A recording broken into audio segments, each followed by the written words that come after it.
কথায় আছে, প্রেম করলে সেখান থেকে বের হবার রাস্তা থাকে, কিন্তু যদি কাউকে ভালোবাসেন তাহলে সেখান থেকে বের হবার আর কোনো উপায় থাকে না।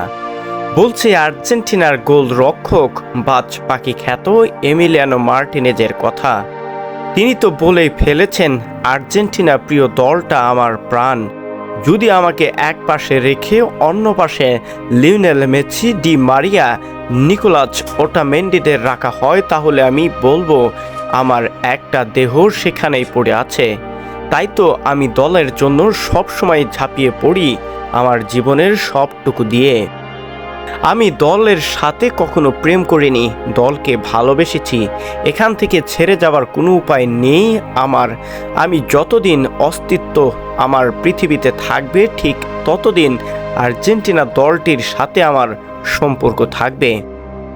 আমি একজন সাধারণ মানুষ, আমি দেশটির হয়ে খেলে যাচ্ছি সাধারণ মানুষের জন্য।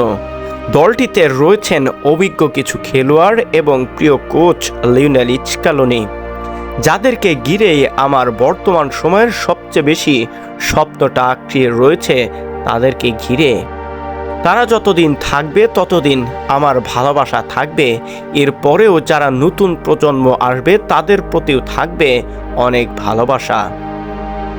2022 সালে বিশ্বকাপের পর কোপা আমেরিকায় সেমিফাইনালে ওঠায় সবচেয়ে বেশি ভূমিকা পালন করেছিলেন এমিলিয়ানো মার্টিনেজ।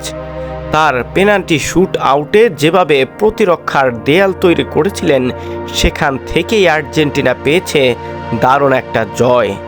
এরপরে সেমিফাইনালের সহজ প্রতিপক্ষ কানাডার বিপক্ষে 2-0 গোলের জয়ের পর পৌঁছে গেছে কোপা আমেরিকার আরও একটা ফাইনালে।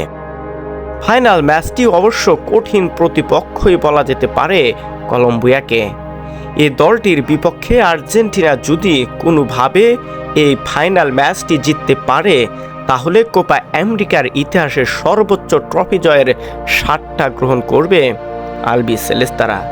এখন পর্যন্ত আর্জেন্টিনা এবং উরুগুয়ে 15টি করে ট্রফি জয়ের শিরোপা জিতেছে কোপা আমেরিকায়।